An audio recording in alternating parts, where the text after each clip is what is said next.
Welcome back to the channel, guys. Today I'll be playing some more F125. This time I'll be trying out my 7900 XTX and see how it deals with ray traced F1 2025. I'll be driving at Albert Park in Australia, and I'll be going with, let's go with the McLaren, why not? They're doing their thing right now. I've got to go with my countryman Lando Norris. And with the weather, let's go with an overcasted day, but still dry.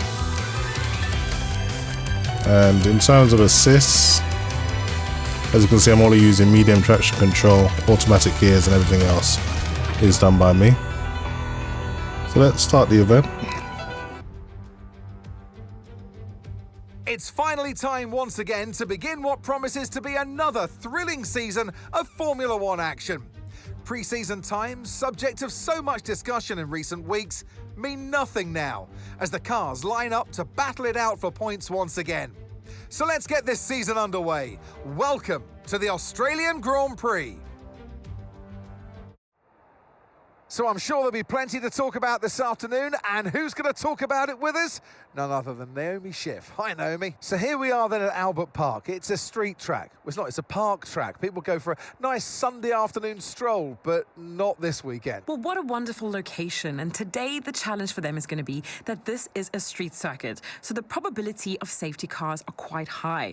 There is a little bit of room for risk, but not much. So stay out of trouble. Okay, radio check, radio check. Radio check. It's pretty cool how they got all the drivers to do that. So I'm just going to go through the in-game settings, of course. So let's start in with...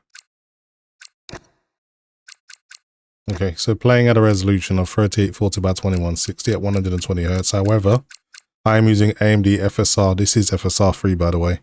And I'm using that quality preset. So I believe that's been upscaled from 1440p. No dynamic resolution scaling. As long as it says it's off, none of the other stuff actually matters. In terms of settings, it only says custom because I disabled variable rate shading. I'm not using path tracing, it's just not up to being able to deal with that kind of workload. Ray tracing, however, I've got all of the ray tracing elements on: shadows, reflections, ambient occlusion, and ray trace reflections and ray trace DGGI. So it should be an interesting test. As you can see, I've got variable rate shading off and NVIDIA reflex off, of course. Okay, let's get into it. I'm not too sure where I've qualified because I've just randomly started the race, but being a McLaren, I would imagine I'm somewhere at the front. All right, let's do this.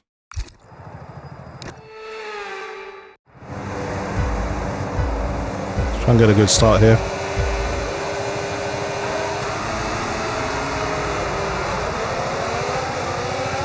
Okay, as you can see, while you're amongst all the cars, it's getting around 70 FPS, which isn't too bad, but I don't believe this card can give you a 60 FPS experience throughout the whole lap. Doing 55 FPS now.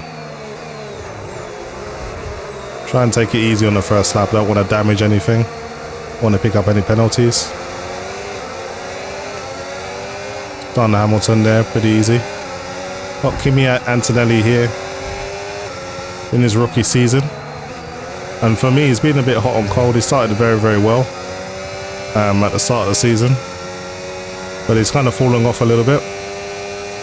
Couple DNFs.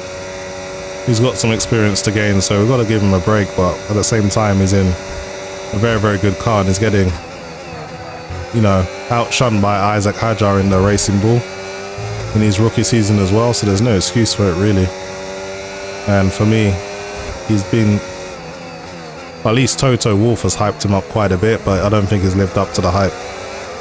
So yeah, he needs to improve a little bit.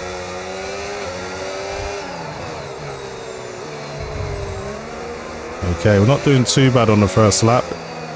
I swear, since the 1.6 update, the grip on the car seems to have changed quite a bit. It takes a little bit to get used to. Alright, let's catch that teammate of mine, Oscar Piastri. It's been pretty spicy between Lando Norris and Oscar Piastri. You can tell there's a lot of needle there. But they're both in with a chance of winning their first Drivers' Championship, so they can't be friends. They need to take every opportunity they can to outscore each other. So I appreciate the rivalry is pretty fierce. Burn off some of this energy. I'm not too sure how I collided with the wall there, but luckily I didn't take any damage, I don't think. You should dump some of that battery. You can hear the car bottoming out there. The plank just hitting the floor.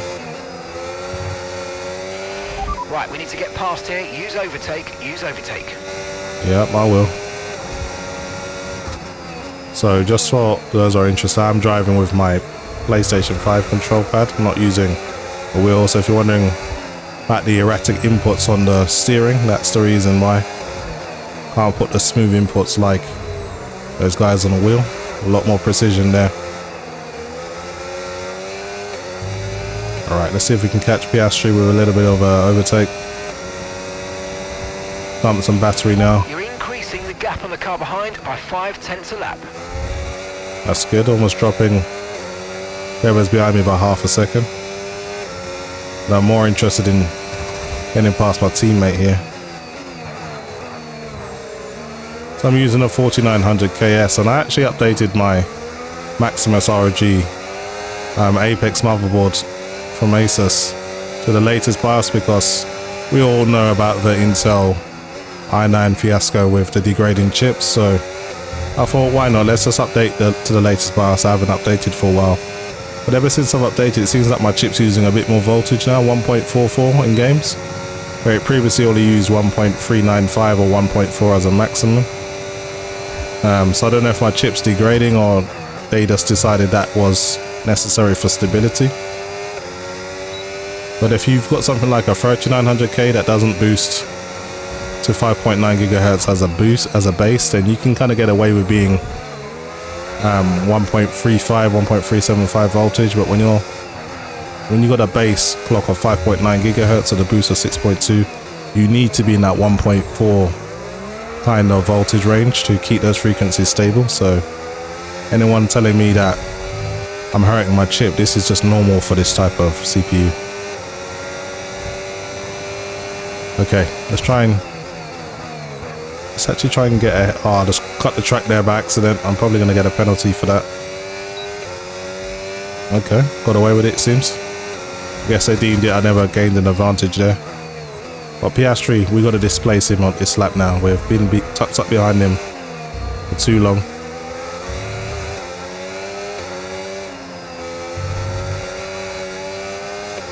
It's just hard to drive in the dirty air when you're tucked up behind another car. Your front end grip is not great. But I think I'm going to take him in this lap.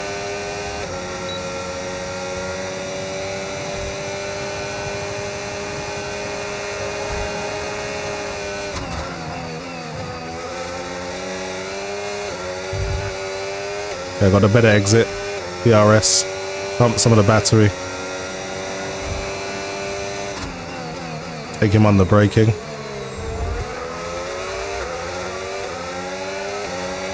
Trying to stay out that dirty air a little bit.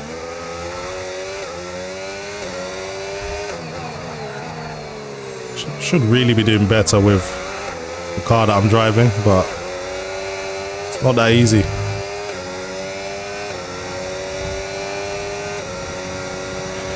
Okay, you've just started the final lap of the race. Final lap. Gotta do him now. Have to. Come on. I got him. Just about. Collision with Piastri. I don't know if I'm gonna get a penalty for that or just a warning. I think I'm just gonna get a warning, so got away with that just about. Grip's falling away off the tires now, I can feel it.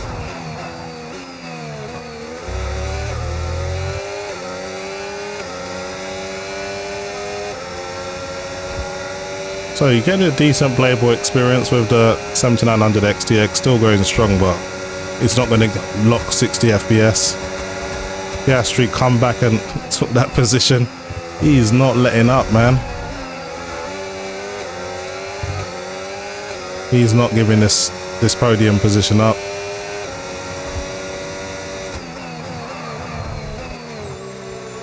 I swear the grip is all over the place with this car. See if I can get him at the last corner. And I did a Max Verstappen there, kamikaze dive bomb. Down the inside. Dirty driving, I know, but hey. Got me the podium, didn't it? See if I get to keep that. I may have got a penalty somewhere. I get to keep the third place. So most of the time you're getting 70 FPS, but sometimes you're getting just below 50, so not too bad with the amount of ray tracing that's in the game. That's actually pretty good. The crowd roar their approval for Yuki Tsunoda. Tsunoda won the race somehow. And it's one thing to win, but to win like that in total dominant style, that was a fantastic drive, and it is not one that we see very often.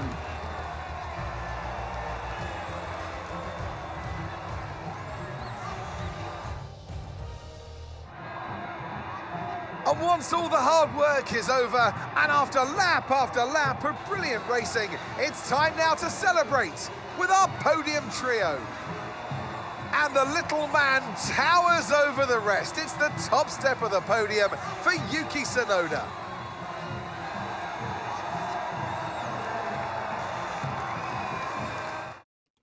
Anyway guys, that's pretty much it for me. Hopefully you've enjoyed the video.